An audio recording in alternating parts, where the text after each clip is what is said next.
Hello and welcome to Pagabo Live, our initiative designed to promote knowledge in the public sector.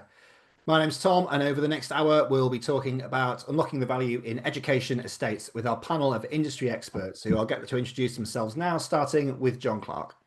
Yeah, hi there. I'm John Clark. I'm Director for Project Management for Everard. I've been with our business a good 10 years and obviously worked in education and delivering education projects for local authorities during that period, sort of mainly primary, secondary and special education needs.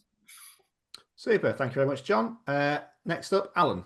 Yeah, hi, good afternoon, everyone. I'm Alan Jarvie. I'm from AtkinsRéalis. Been with AtkinsRéalis 35 years. Been in the industry, particularly in around education, for nearly 40 years now. So chartered building surveyor, working all the way through, looking after the estate, altering the existing estate from schools, further education and higher education.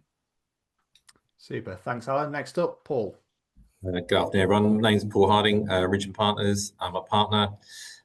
Like John and Alan, I've worked in education now for a number of years, bit of a generalist going across all sectors, from, as Alan said, through the refurbishing existing estates through to new build under the DfE and university frameworks. Thanks, Paul. And last but by no means least is Pagabo Live regular Karen. Thanks, Tom. Afternoon, everyone. I'm Karen Carter. I'm the Director for National Delivery at Pagabo. I oversee our client-facing team who support all of our public sector clients to come and procure with Pagabo. Education being our second highest sector that we work within, following local government clients. So a lot of education projects, hopefully a lot of good stuff to talk about. And very much supporting our consultants who are on the call today as well, to get the best out of their procurement exercises through our frameworks as well. Excellent. Well, thank you very much, all. So today's event is a panel discussion. We're going to look at the key challenges facing the education sector when it comes to its estate, around net zero, the available funding opportunities, and also hopefully sharing some examples of best practice from our experts. We'd also love it if you as the audience could get involved today, so please feel free to send any questions that you'd like to ask of our panel using the Q&A box. It should be at the bottom of your Zoom screen or the top, depending on what format of Zoom you're using. But if you use that Q&A box, we will get to hopefully answer some of your questions at the end of today's webinar. We're also going to be running our usual polls during today's session to gauge everyone's level of understanding and involvement in the topics that we're discussing. And we'll start off with our usual first poll, which is finding out your level of base knowledge coming into Pagabo Live's episode today. And it's how confident are you in your knowledge of the public sector estate procurement? With the answer 1 being no understanding at all and 4 being a very strong understanding. So if we give you around 10 seconds to quickly answer that, and we will see where everyone's level of knowledge stands at. If you can close that poll now, please. So interestingly, around just over 50% of attendees have a level of knowledge class at either 1 or 2. So hopefully a good opportunity to build some knowledge throughout today's session. We'll go on to then our first question and make a start on this. So from your perspective, what are the biggest challenges facing the education sector? We'll go to you first on this, John. Thank you. Yeah, I mean, I think the education sector, from my perspective, the construction side of it, there are significant ones, but I think ones we sort of see on a regular basis as an ageing estate. I think the education sector in the UK is well established, and obviously the type of buildings that the education are being taught in is now getting older. You know, it's sort of 60s, 70s. Obviously, historically, everyone will remember RAC and all the kind of issues about trying to build those things and we're still trying to deal with that. Maintenance backlogs are getting much bigger. I think that's kind of noticeable, I think, with lack of investment by both, obviously, local authorities and schools, because the funding is very tight. So again, the building itself is aging. It's not in the greatest of conditions, and generally emergency repairs are, reactive and very costly. I think one of the other key ones is around funding. I mean, we're seeing inflation increase in price. Developing schools, having experience delivering the Hounslow School programme, which was a 10-year programme, and from where that was in 2014 to now, we were sort of dealing with a sort of £3,500 a square metre for a school, to now some of the projects we're looking at now are sort of £5,500 square metre. So in the space of a 10-year period, there's significant increases in price, and that's on the capital side of it, and obviously on the revenue element, obviously they're shrinking. So schools haven't got the ability to really look after the estate as they should. But obviously there are funding streams they can do. I think the ever-changing way that we deliver education, or schools deliver education, things now an increased need for SEND, I think, is really coming to the fore.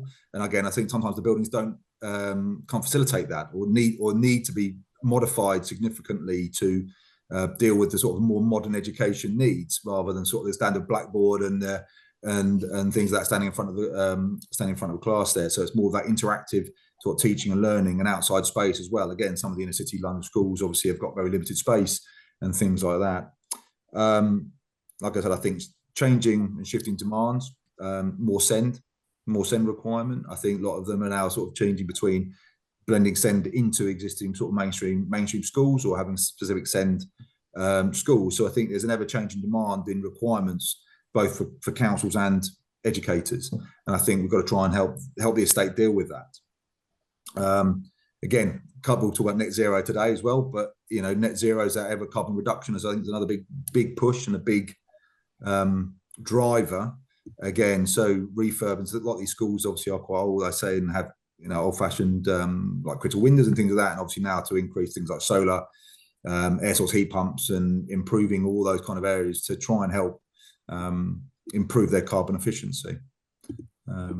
That's sort of they're sort of some of the key ones I can think of at the moment. But I think, like I say, there's a multitude of challenges, I think, in the education industry, both from the state and from the educators themselves. Just a couple of challenges there then.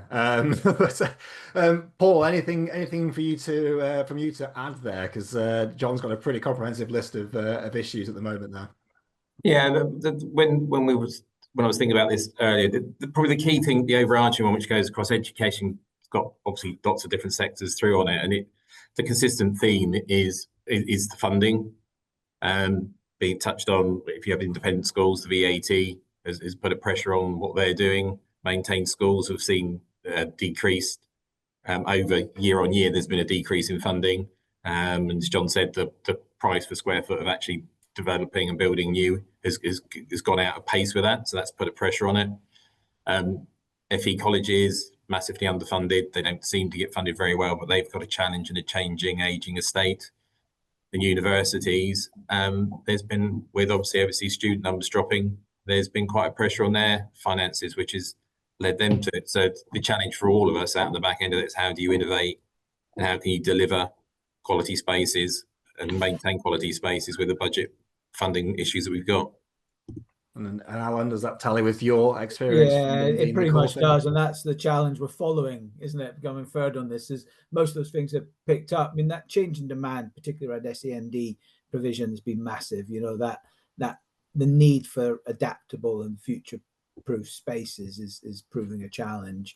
A change in demographics, and Paul's picked up, particularly in the higher education sector, about the overseas student. That's been massive strain on reducing numbers for some of the higher education institutions, and that's just be able to plan on those fluctuating student numbers is a real challenge. Sustainability there as well, just trying to meet those net zero commitments. We're still managing that cost issue that we've got, as well as disruption to existing operations. I think the only one that hasn't been picked up is around the digital transformation. We're always looking at then, how do we balance that need with modern digital infrastructure, add the cyber security issue we're dealing with these days, and actually making sure that there's still equitable access for all the learners. And I think that's a bit of a challenge there as well, that the education sector's facing. But generally, I think we've picked up the main ones that I would have said. Yeah, absolutely. And we'll move on to the next question at this point then, and it's around how estates and procurement teams strike the right balance. You're looking at balancing cost, quality, and of course whole life cost, which is increasingly important in such long-term projects as education. So how do you strike that balance when planning projects? And we'll go to you first in this, John, but it'd be good to hear from Karen on this as well. So John first. Oh, okay. Say first again. So yeah, I think this is is a key thing, I suppose, getting early engagement with consulting teams. I think because I think from my perspective, it's understanding what the strategy is. I think that's kind of setting that strategy very early on. So, like I said, having worked with local authorities, delivering projects, a lot of these things sort of have moved sometimes where things don't work as well as they could have done. Is when we as a consulting team have been sort of brought in a little bit later than where we are. But I think we all we strive for those improved quality, in high quality spaces at a really good cost. But I think what we fail to do sometimes with our whole life costings, we look at capex rather than pure whole life costings when planning projects. I think, and that's always a big bind. It's not gonna, we're not going to move probably away from that anytime soon. But I think we've got to look at what's going to save, over the whole course of what the life of that building. I think we've also got to define what value means and where we're going with it. So setting our plan very early on and helping develop those plans for the estate. I think that'll set a bit of clarity with and how we can balance all those items, because trying to achieve all those items is going to be very difficult. I was sort of saying we try to embed those quality metrics. I mean, I think that's kind of a key. What we see with a lot of projects and a lot of things we bid for and strive to tender with both our consultant teams and contractors is setting quality as a high marker within our submissions. I think that's absolutely critical. I think we know that it's a key requirement, but I think if we set the stall up from the very beginning, I think expectations and can be set very, very early, and then we can move forward that, and actually the output and the outcome is achieved. So things like we want to set things like BREEAM, net zero, all those kind of elements I think will be helpful. And I think procurement teams have got to understand that if we've got to focus on those kind of key elements, I think. Excellent. Well, that's a nice segue into bringing Karen in here, and we'll also get Paul in on this in a moment as well, because Paul has some recent experience from the client procurement team side. But Karen, from your perspective, what is the role procurement plays in helping strike this balance? Yeah, I think there is a really delicate balance that we see all of the time, and it's obviously not just because we're involved in procurement quite heavily, but our consultants that are on here will see it day in, day out, of the sort of discrepancies that do happen and the inefficiencies when that doesn't quite align, and when the two teams aren't aiming in the same direction, so to speak. I think one of the main difficulties we find is the education sector. We've talked about their estate sort of aging, the difficulties around all of that, around resources, around spend. But there's so much emphasis on getting it right and the right people to do these jobs and tasks. A lot of people within procurement departments of education, whether it's colleges, unis, to be fair, local authorities are feeling the strain of it as well, of procurement officers, category managers having to pick up projects and procure estates projects where they're just not used to doing it. There's not that level of expertise or experience there, and hopefully that's where the likes of Pagabo come in and support all of that. We're doing this day in, day out of haranguing the stakeholders to speak to each other and making sure that we've got aligned goals, that we're setting that from the beginning. But I think, as John said there, that there's nothing more important than the two sides of that coming together as early as humanly possible, understanding the project, engage with the supply chain. It's something we're always talking about with procurement clients who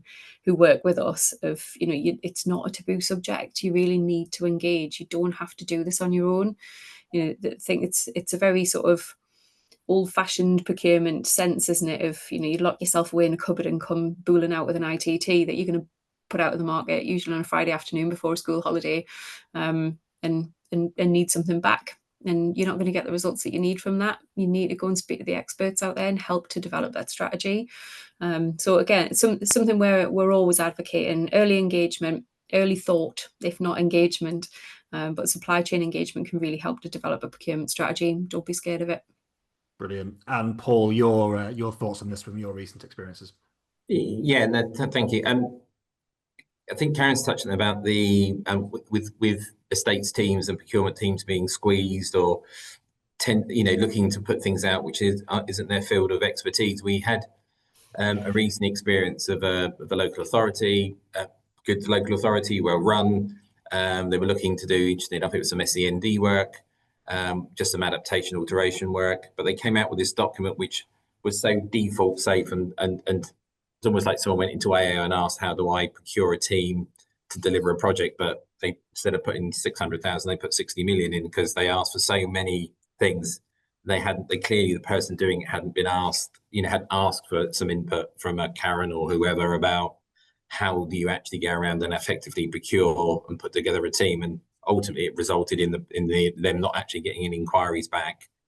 And then they've had to re-change their policy of how they're going to market. Now they have got someone now, luckily, but they wasted a lot of time and effort through not understanding what they're asking, because they didn't engage. So that sort of balance thing between, ultimately they're going to spend, I think it's 30% of their project cost was going to be spent on professional team costs. Yeah, not very sustainable No. in that sense. Brilliant. Right, thank you very much for those opening couple of questions. We're going to open up a second audience poll now, and it's going to be to our original question around the challenges that your estates are facing at the moment. So what is the biggest estate challenge you are facing right now from the audience? Is it the aging buildings and their condition? Is it the budgetary pressures? Is it net zero and sustainability targets, which is something we very loosely touched on earlier? Is it capacity and growth needs, or is it something else? It'd be interesting to know what else you may cover, because we had quite a comprehensive list of certainly more than 4 when we ran through it earlier. So there's plenty of challenges out there. So give another few seconds on that poll.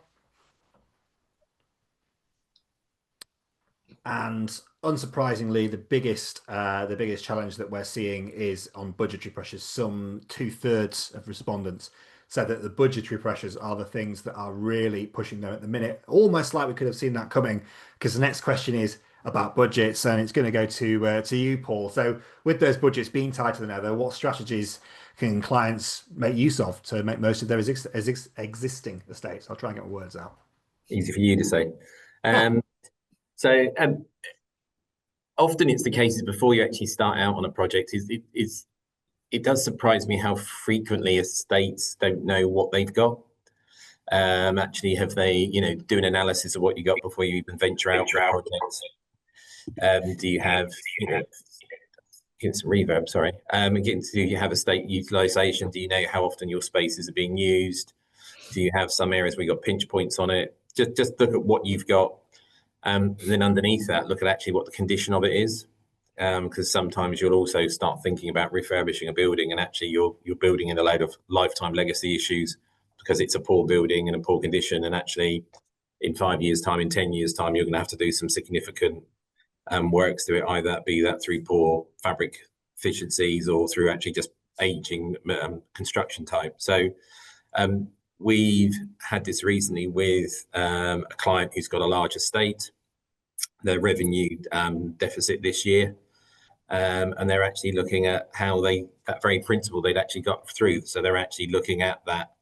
What have they got? What do they need? Can they dispose of things? They're collecting the data. Estates will become more that we don't use the value of the data we've got, be that record drawings, valuations, PPMs, so plan preventative maintenance schedules, EPCs, energy figures.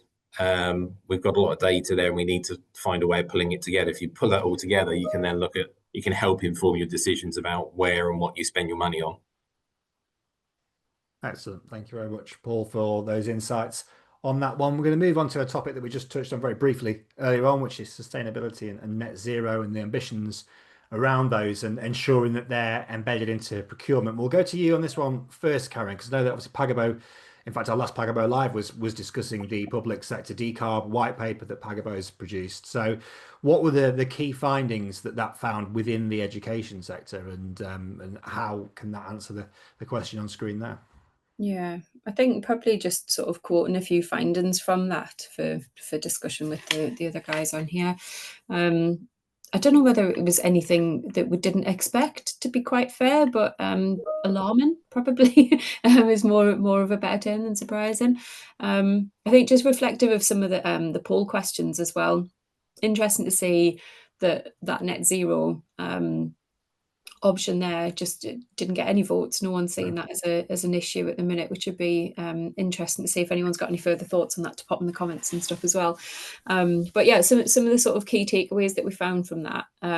So the government has set an 81% emissions cut target. We only had 9% of the education sector responders saying that they believe that that's achievable. Which you can take from that what you like, whether that's budgets, whether it's just the inability to do that for any reason, would be good to sort of dig into a little bit if possible. 32% of the responders say that sustainability is strongly considered when procuring products and services, which again, going back to that sort of developing a strong procurement strategy for any given project that you go into market with from an education setting, should that be considered more? Is it just that budgets are too tight to even give a second thought to it? Again, it's a balance, isn't it? We do need to be thinking about it, but again, it's that CapEx versus OpEx, never-ending discussion, I guess. And one of the figure was 73% of the responders said that when procuring projects, price has taken precedence over decarb goals. Completely unsurprising, I think, in today's market, and reflective again of some of the issues that have been brought up by today's consultants as well, that we're seeing time and time again. But how we're going to move towards this 80% cut in emissions, and the other multitude of net zero targets and things that are thrown at the public sector currently, how we're going to meet that with decisions being made, such tight decisions being made on budgets and a finite amount of money to spend, is a never-ending issue, I think, we're experiencing a procurement sense.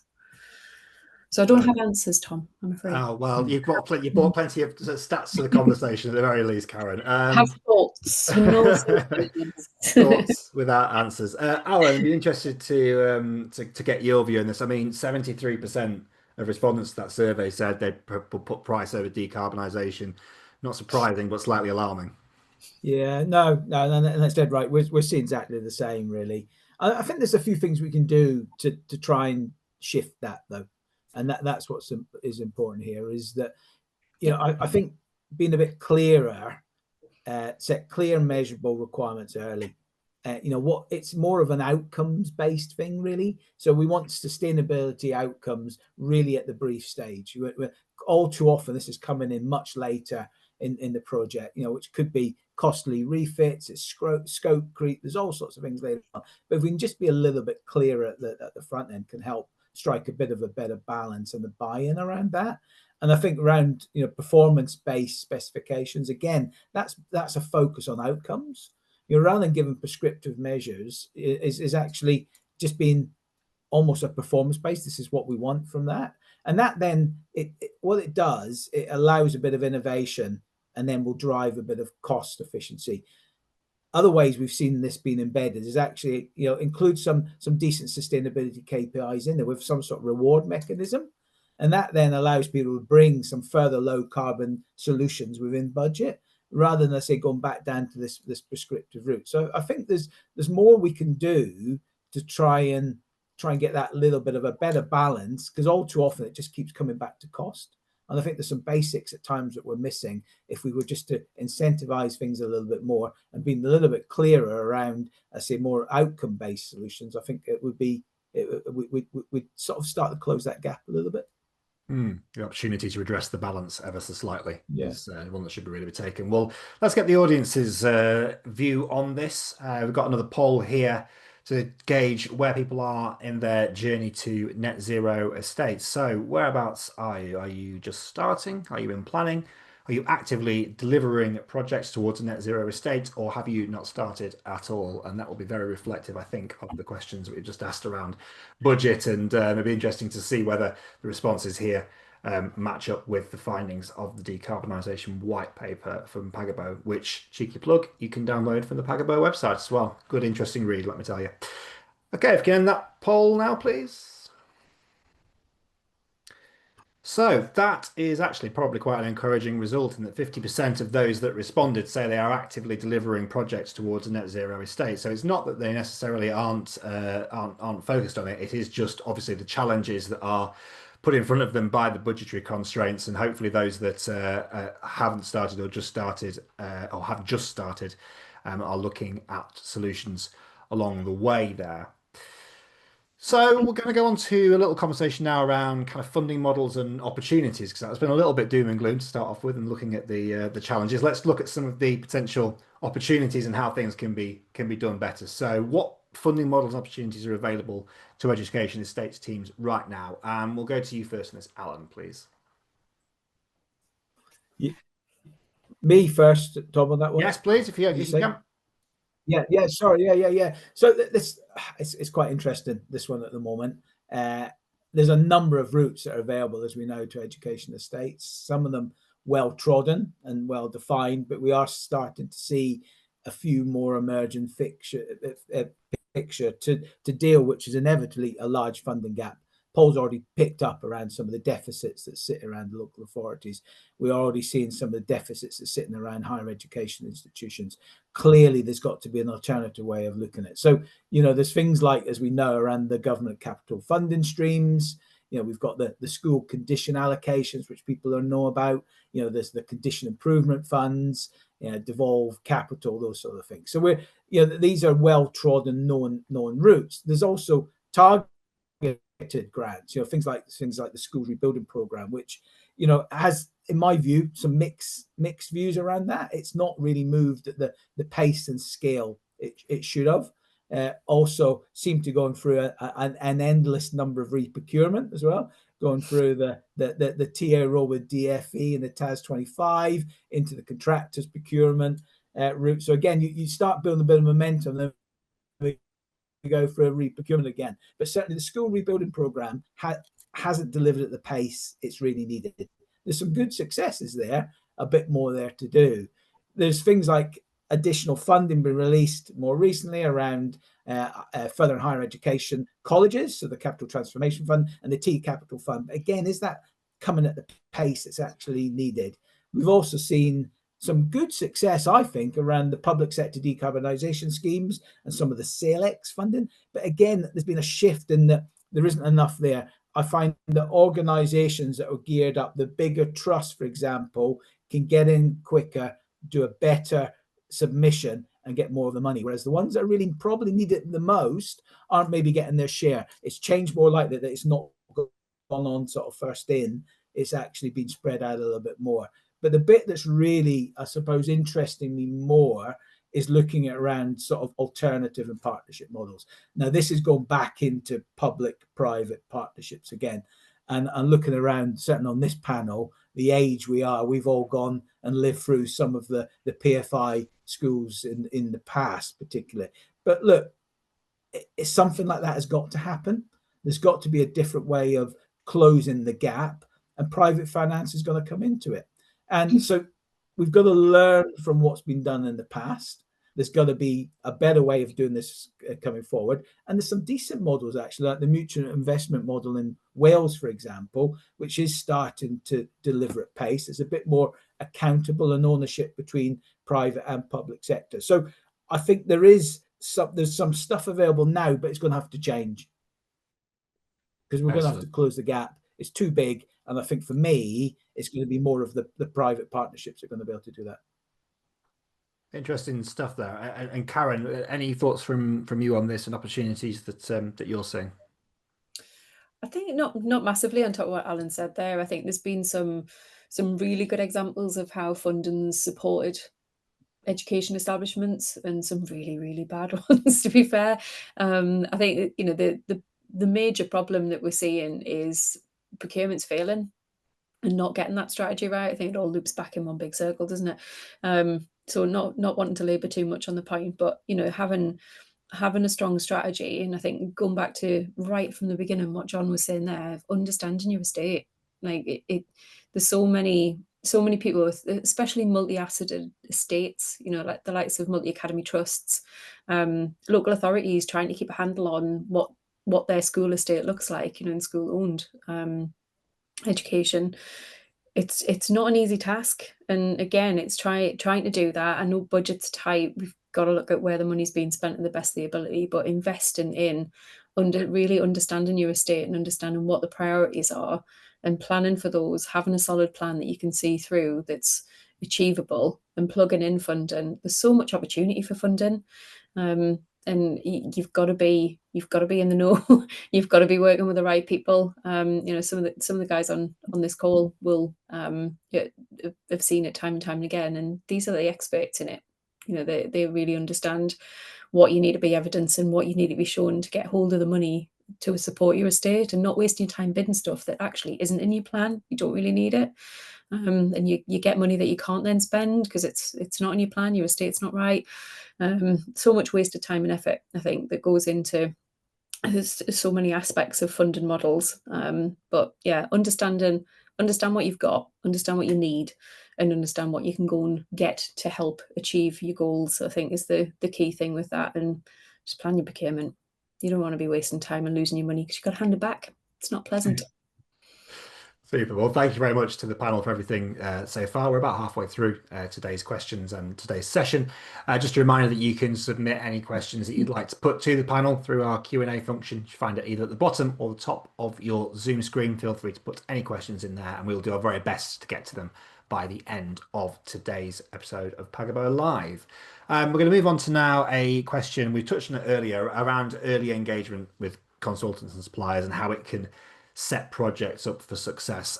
Paul, you referenced it a little bit earlier, but any more detail you can give on that would be fantastic. From you first.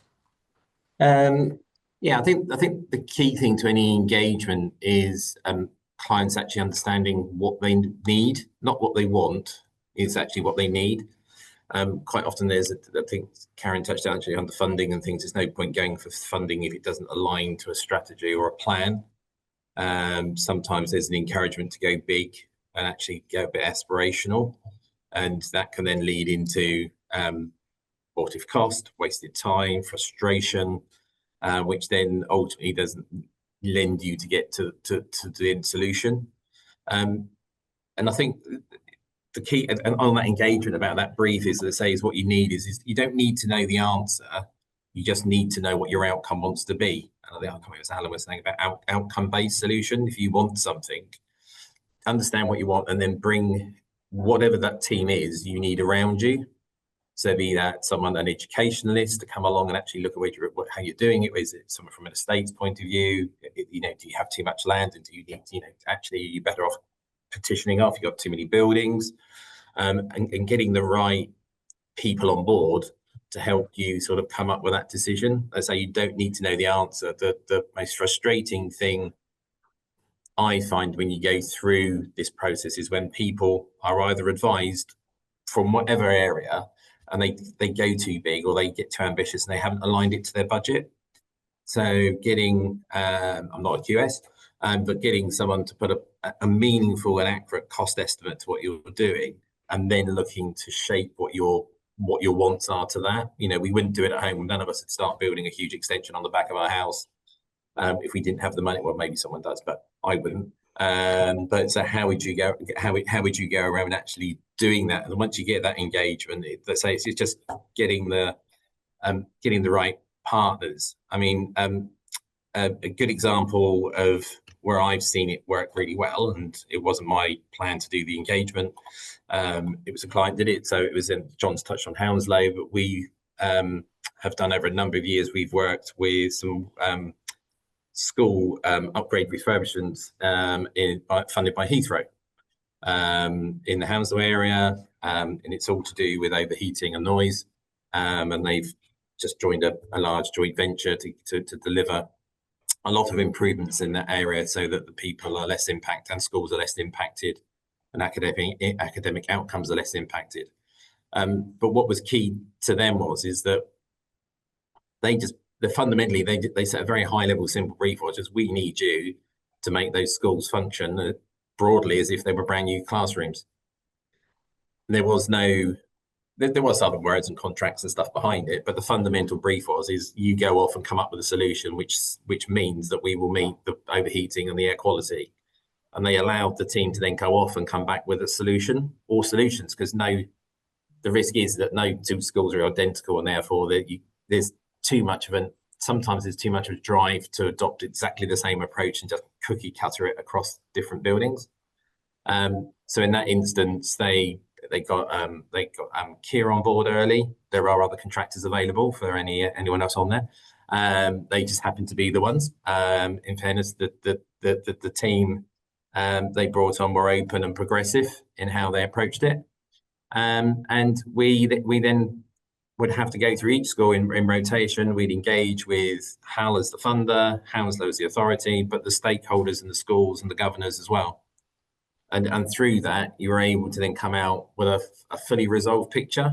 None of the projects went on hold because they were over budget. None of the projects went over time because the mistakes weren't made. There was lots of early survey work done, proper intelligence gathering, proper thinking from the start. So we delivered in excess of 10 schools over a 5-year period. And the post-occupancy on the performance of the buildings was fantastic. And that was a collective effort from everyone getting involved. But ultimately, it was set by the funder wanting this collaborative approach. So, and it was collaborative. There wasn't a blame culture around anything on it. It was, how do we get this delivered for the best outcome?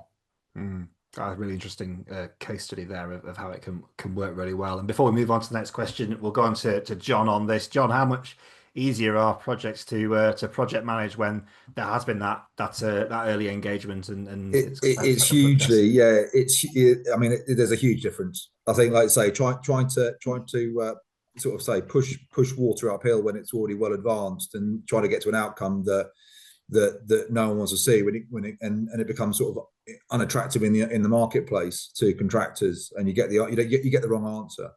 I think there's twofold here. I think from my perspective, I think we use, I say, Pagabo is the framework allows the open dialogue and getting people around the table very early. And I think that we don't do that enough. I think it's we've got to try and move to that collaborative approach. Bring that expertise to the table. Like I say, you can bring the consultants to the table very quickly, but also you've got on the construction side, you've got a series of very well experienced, very experienced and well established contractors, like likes of Kier, likes of Woodmont Dixon, but even smaller ones as well. They have a wealth of experience around cost knowledge as well, around innovation in the marketplace, about what they're seeing from a supply chain. Because I think at the moment we're seeing actually quite a lot of supply chain, unfortunately going bust, going to administration.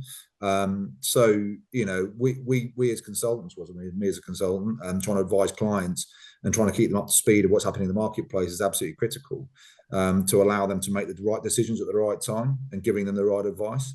So I think the quicker from the point, from my perspective, having worked with schools programs for a number of clients, as soon as that mandate comes in from education, you want to be, and you're not self-delivery from a local. So from some clients are local, so self-deliverers, but the ones that aren't, you want to pick up the phone and talk to the likes of Alan and Paul and myself, because I think there's serious benefit in that, even if it's just just a curious conversation. And we can point in the right direction. But I think also having that knowledge with the contractors, I think does set up projects for success. And I think, like I say, the framework allows that approach and allows that engagement. And I think what you'll find is you get a much better response from the marketplace. And I think that's absolutely critical at the moment, the way the market's going. You'll get, you won't just get a lump of money and everyone's got to sort of fight afterwards to see how we're going to bring it down, how we're going to get it within budget, rather than de-scoping and trying to maintain high quality outputs. Where it's a group approch that gets to the outcome that we need at the right time.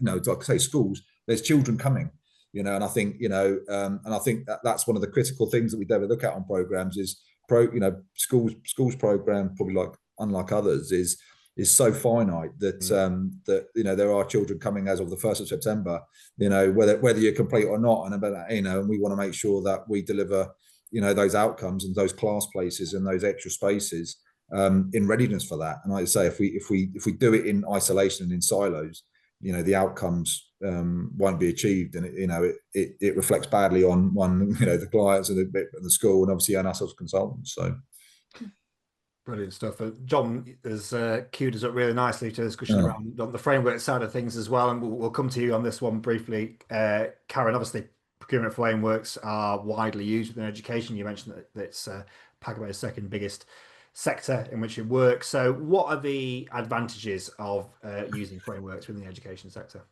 Everything Alan said. Oh, so you want to go first, Karen? I'm Karen, happy on that to. one, please, yeah. You crack on. You crack on. 'Cause I've got a few very personal ones. I'm doing it. So. I was just going to say everything you just said, to be fair, John, but yeah.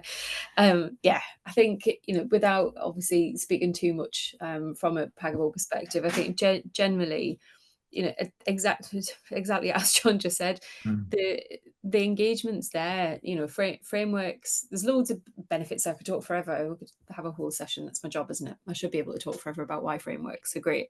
But that it's not to be seen just as a procurement vehicle to go and stick by the rules with a framework agreement and do a competition and get a contractor.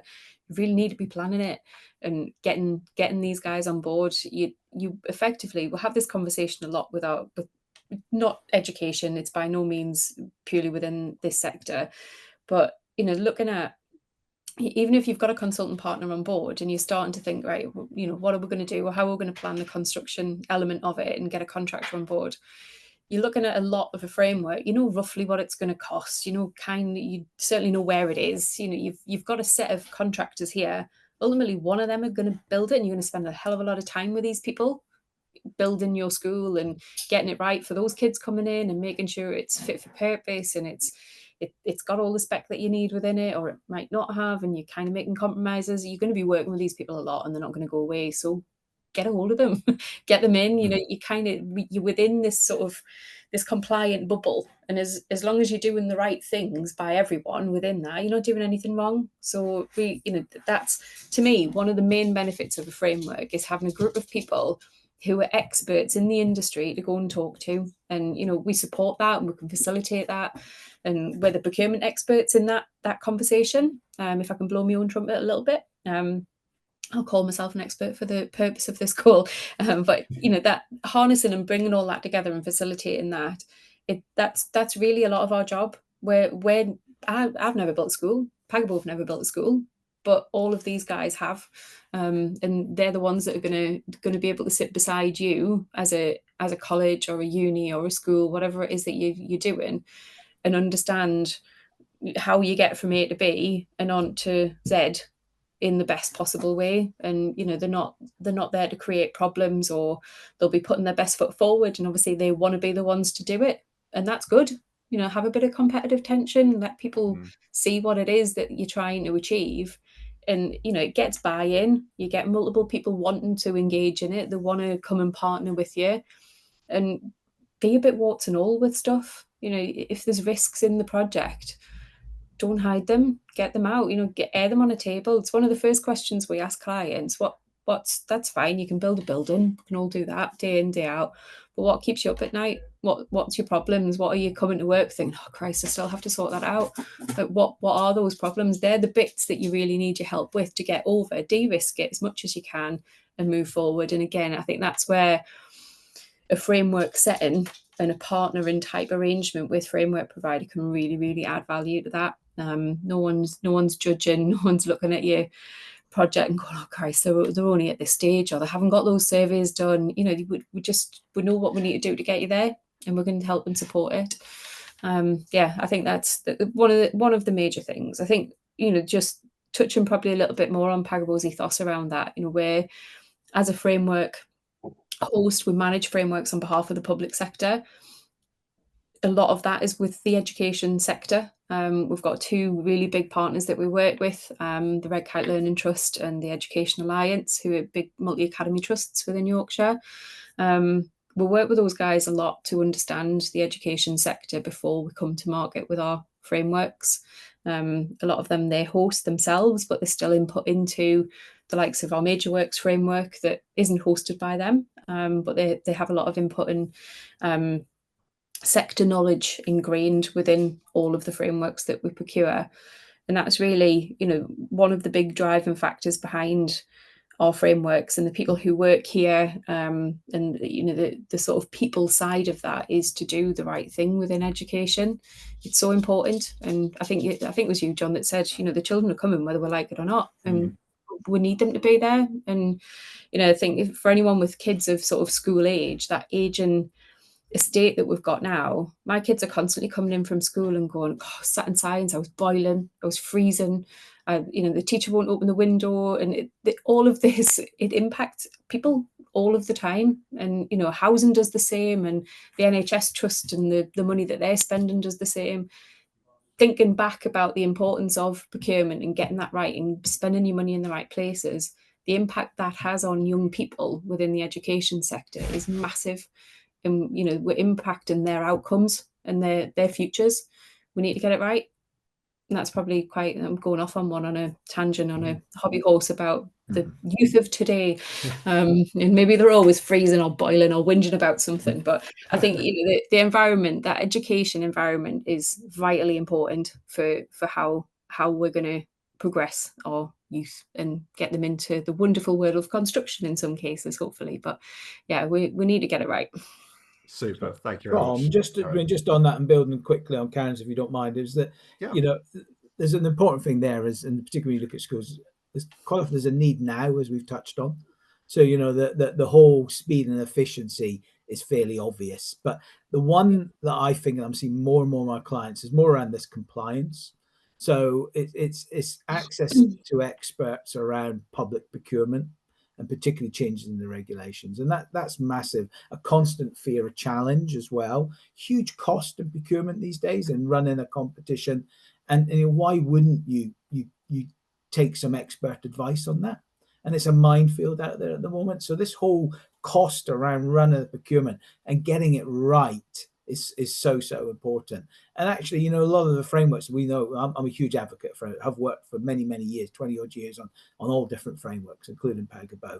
Is that quite often whether the suppliers on there are benchmarked anyway, it's been market tested, and there's so much option within there, as Karen said about market testing, creating a bit of tension in there. You're able to do it. There isn't just a one solution to this, but it comes back to that whole doing it right first time, because the needs now quite often, and you haven't quite often got the time to be running. Our teams, our procurement teams, and particularly local authorities, are so slim as teams, and they'll be buying toilet rolls one day and next day buying consultants and contractors to build a project, and need some help at time.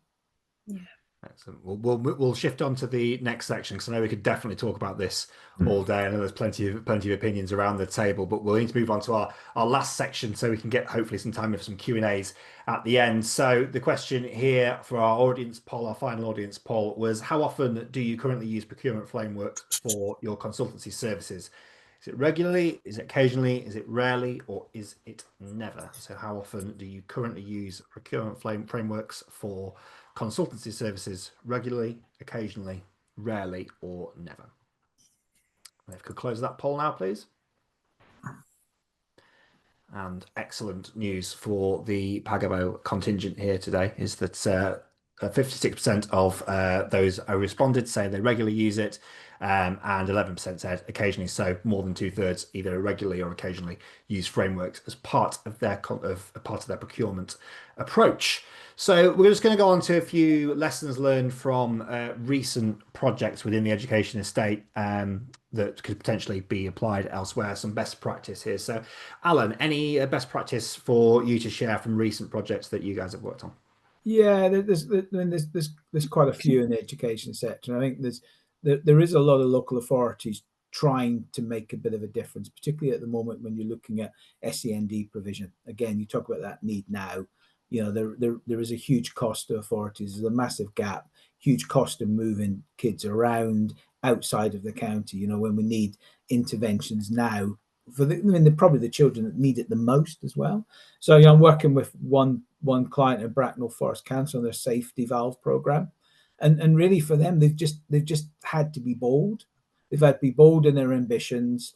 They've had some strategic partnerships in place where they've able to call off consultants quickly, get that early engagement we've all talked about early, access to experts as well who've just trodden this path before. There's a trusted relationship, and you're sort of getting over that introduction phase. You're straight into almost getting into the delivery, because there's a tried and tested route there's a compliant route of getting stuff done quickly, because it's quite often that the need is now. So back to, and it overlaps a bit with procurement, but it's back to sort of that trusted advisors who've done it before, and there's access through procurement routes to be able to get hold of those trusted people to deliver quickly and now. And that's where we are at the moment on some of our programs. Brilliant stuff. And Paul, any sort of best practice from you and recent lessons learned that could be applied elsewhere? No, I was scared you were going to ask me that question, really.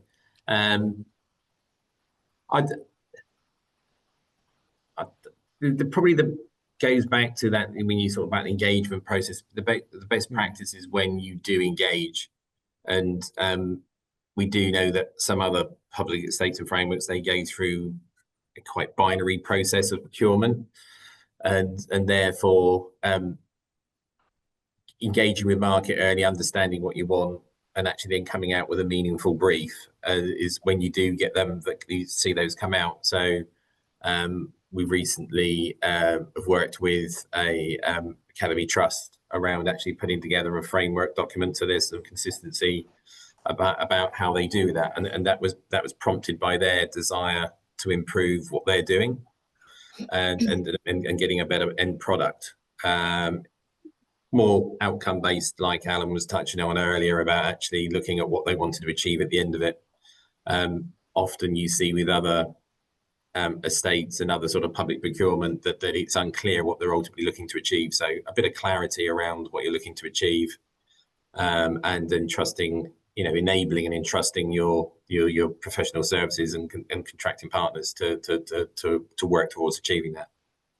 Excellent. And before we move on from this question, John, anything that you'd like to add from a Pick Everard perspective there as best practice that you've seen recently? I think, like you say at the moment, that early, we're talking about, we keep repeating about early engagement, but I think it's also that long-term value. I think that kind of where where the money is tight later on. Again, when we hand over a school, the amount of outturn costs that they have to deal with, new systems, BMS, sprinkler systems, even to the level of grounds and gardens, where they have to do, they have to fertilize and look after big fields now, playing fields, where I suppose and I suppose looking at how we deal with that early, looking at the real value, but also I think what I've seen, them do really well is looking at how we help to minimize that. So not looking at trying not to look at the whole capex costs very early on. So getting those, I say, trusted partners around the table to define that brief, to get the school specific brief done, look at the abnormals and look at those kind of things to make sure we really work out how the school can function post occupancy.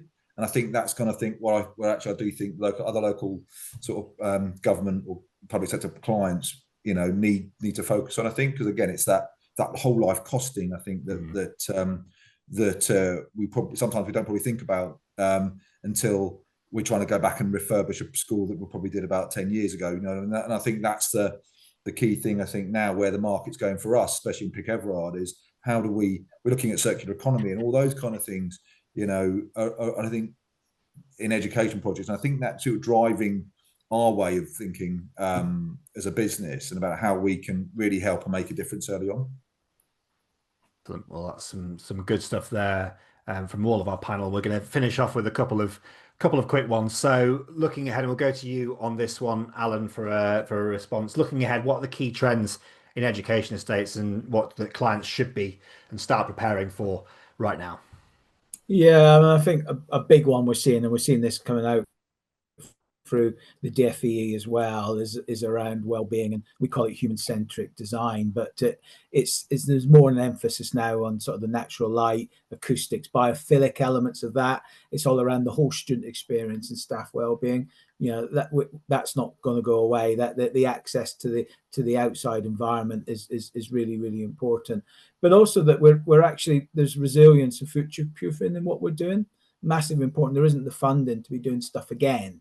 So not only have we got to have the flexible spaces going forward, but we've got to look at climate adaptation in the spaces that we're creating now, and also things like energy security, which is ever changing as we go forward. So I think there's loads we can talk about there, but there are a couple of the trends that I'm seeing a little bit more that we need to, if we're not doing it already, then we should be. Brilliant. And then to wrap up from all of our panel, we'll go around each of you on this. And what is one key point that viewers should take away from today's session? We're going to go with you to start with, John.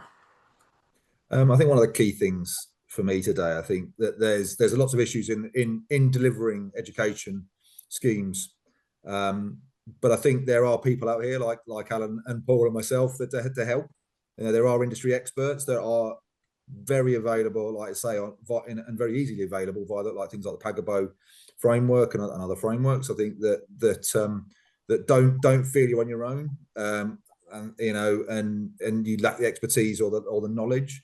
I think you've got people here who've got huge amounts of construction knowledge, huge amounts of procurement knowledge, and ways to deliver projects. And I think for me today, I think it's just most of us are a phone call away to give you that assistance. That's what all I would say today. Super. Thank you very much, John. Paul, same question to you. One key takeaway from today's session. I think it goes back to the earlier doom and gloom around funding, and one of the early polls where people were saying budget is funding is a big constraint.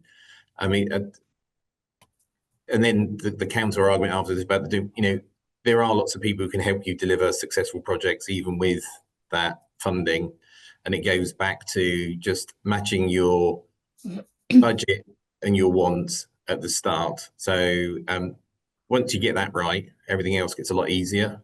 If you get it wrong at the start, then the comment was made earlier about pushing water uphill, fighting of things. You lose the audience because you're taking away things you promised. Things get delayed, things get frustrated. So the one from I would say is you can be ambitious, you can be progressive, you can set the bar, but do just challenge yourself on what your wants and your budget at the beginning, so that actually you get to a successful outcome rather than a frustrated outcome. Great stuff. Karen, your key takeaway from today's session? Trying to think of how to word it differently. You're not alone. I think it's difficult to kind of have completely different opinions around this, isn't it, from the other panelists? But I think there are industry experts out there who purely deal in education. The budgets are so tight, you can't afford to do it 2-3 times to get it off the ground. The people are there, they're accessible, they want to be engaging with you. Just speak to them. do it right. Don't get yourself in some sort of procurement bother, but there's people there to be able to help you to do this in the right way. Engage them early, engage them in the right way, and don't have to be the expert in the room all the time. Super. We ever so slightly got you cut off there, I think, but we've don't have to be the expert in the room the whole time. And to wrap up that question, Alan.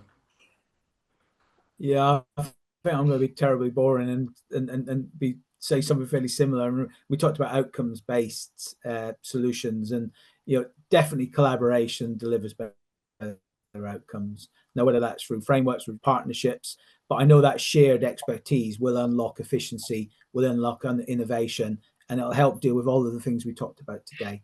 So definitely around early engagement, collaboration. That's my key thing for today.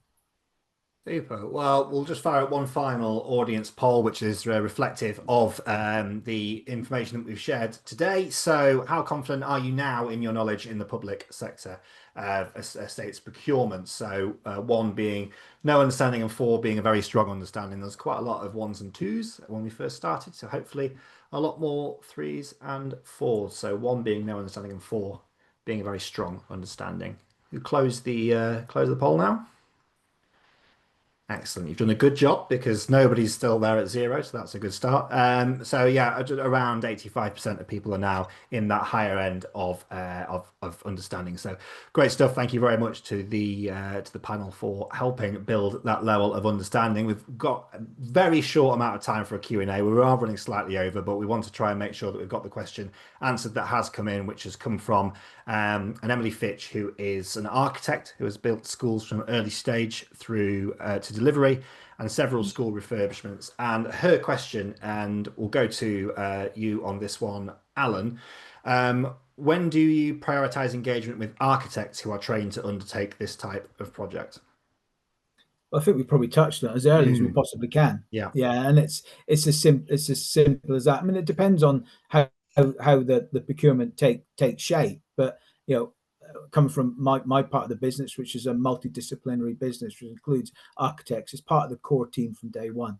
So each procurement may make that different, but look, certainly John, Paul, we're all said the same thing. It's early engagement for the whole team. We want that expertise early, because then we're going to have a better outcome, aren't we? Absolutely. Better conversations, better outcomes. So that is absolutely everything we've got time for today. There's a poll that's popped up on screen asking you whether you'd like to hear more about Pagabo's consultancy solutions to support you in other projects. But that is unfortunately all we've had time for today. Everybody who's signed up for today's session is now part of the Pagabo Live community, which is now 2,600 strong. And you'll all receive a link for any one of our upcoming sessions. There'll also be a newsletter coming around a week after each of the Pagabo Live sessions, and you'll be able to access a recording of the webinar in video and podcast form, just in case you really want to listen to us in the car.